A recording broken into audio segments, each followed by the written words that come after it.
Hey guys, welcome back. I am so sorry it's been so long. I had this weird reaction to either a product or I got bacteria on my face. That sounds gross. Or like my face got dirty from being a little lazy with my Clarisonic. I started breaking out really bad, so I didn't want to have to film anything during that time, so I let my skin heal a little bit. So sorry for the delay, but I am back. And today I'm going to be doing a get ready with me, and we're starting off with the Smashbox Photofinish Primer, mixing that with a little bit of the DermaDoctor BB Cream and some Chanel Vitalumiere Aqua. Later tonight I'm going out with some friends to a local bar, and I wanted a very natural but medium coverage finish, not plasticky or too over perfect, but just the right amount of coverage where I don't need to worry about how I'm going to look in the lighting at the bar or if we go out anywhere else afterwards.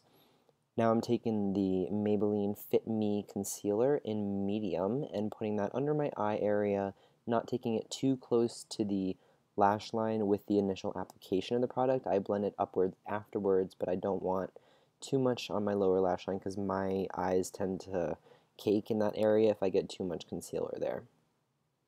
I'm just doing the same thing on the other side and patting it in with my ring finger, and now applying it to my chin and nose just to highlight those areas and hide any redness or discoloration I may have in those areas. Now I'm just blending that in on the sides of my nose to hide any shadows. That will help your nose look a little bit smaller if you have a wide nose like I do. And I've started applying concealer under my, I guess, cheekbone shadows where they naturally are, just to create a little more separation between that area. And I've found that that helps with my contour a little bit.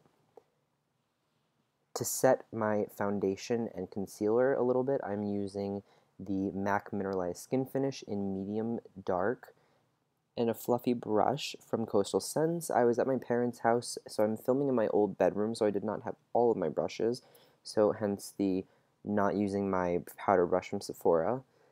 And to set my under eye concealer, I'm using the Sephora Contour and Blush Brush and the Makeup Forever Yellow Powder that I don't know the name of.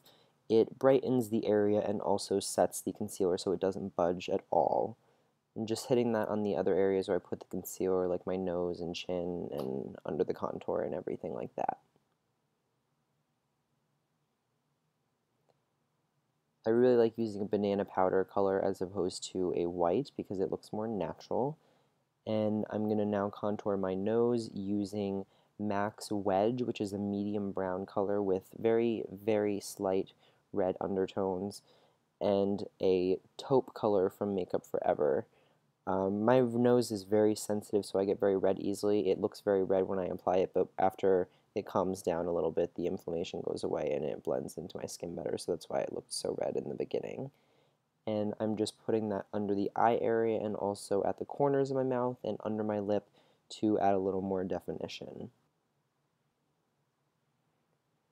This is not how heavy I would apply my under eye shadow or my corner of my lips on a day-to-day basis. Because we were going to be in a little bit of darker light, I did want to have a little more definition, given that I'm not going to be in bright fluorescent lights where I want to make everything look a little bit more natural. Now using the NYX Matte Bronzer, I'm just warming up the eye area and also blending out the under eye with that because I did apply it a little bit too dark in the beginning. With the Sigma F40, I'm taking NARS Laguna and bringing that under my chin to sculpt out the jawline and under my cheekbones right above where I applied that concealer to contour my cheeks. I'm making sure to focus most of the color near the corner of my ear and then blending it down and applying the Hourglass Ambient Lighting Powder in Luminous light all over the face to add a little subtle glow. It is the most beautiful, beautiful sun. It's not even sun-kissed. It's like a glow from within, quoting that from Jacqueline, but it is. It makes you look like you're glowing from within, and it's just beautiful. If there's any highlighter that I recommend splurging on or saving up for, it is the Hourglass powders. They're phenomenal. To fill my brows, I'm using the Sigma Brow Powder Duo in dark and a spoolie and an angled brush. The right brow is done, and the left brow now I'm going to start on. You can see the difference. My left brow is in much better condition. I barely have to do anything to it to get it to look nice and perfect. I just have to fill it in a little bit. The shape is already really good. So my right brow is the one that usually takes the most attention. I'm brushing that through with the spoolie just so there's no uneven patches of color where it's darker in some areas and lighter in others. I do want it to be a little bit lighter towards the inner portion of the brow. You always want your brows to be sparsest towards the nose area. You don't want a squared off brow. And with the Shu Uemura eyelash curler, I'm just curling the different sections of my eyelashes. It does a great job for those of you who have eyelashes that grow in different directions, or if conventional eyelash curlers are too large for your eyes, this is really great at getting each individual lash and curling them just the right amount. I love this. It was totally worth the money. As you can see, it's a beautiful curl.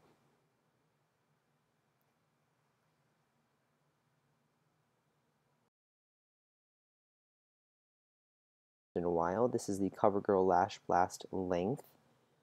I love this mascara because it separates every single lash and you can do lots of coats without worrying about it clumping.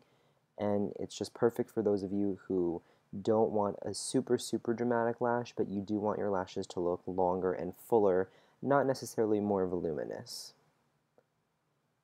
And with the synthetic applicating sponge, it's not a sponge, what am I talking about? The applicating wand, it is really great at separating the lashes and getting right into the base of them. And I love that about this particular wand, and I've never found a better one. Because a lot of synthetic wands, like the Benefit They're Real, they stab and really hurt. I hate using that mascara. It does great, but it really hurts, and the CoverGirl does not.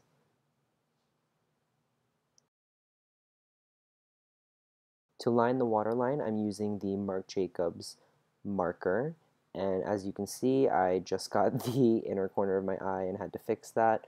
We all make mistakes. And I'm lining the other eye now, and as you can see, just doing this one step adds so much drama to the eye, and it makes it look so much more perfect and just more refined and very dramatic, but also sultry. And that is the finished eye look. And now I'm going to show you before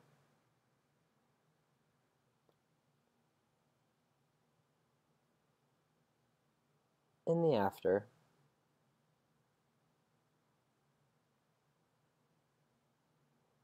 Now guys, I thought I'd do a little outfit of the day to show you what I'm wearing out to the bar. And we'll start off with my top, which is just a dark Demi-Matte black button down from Hugo Boss. It has a slight sheen to it, so it's not entirely matte, which I really like. And I'm pairing that with a silver and gray express tie. Wearing a pair of good old Gap jeans from when I worked there. These are my favorite pair of jeans. None fit me better than these. And a green and red Gucci belt. For accessories, I have on a navy blue Lynx London bracelet paired with a white gold Cartier Love bracelet. And on my left hand, I have a Hamilton watch. And that concludes my outfit of the day. Thank you guys so much for watching. If you want to see my last week's eye look, click in the little box above. And I will see you next time. Thank you again. I love you all so much. And until next time, bye.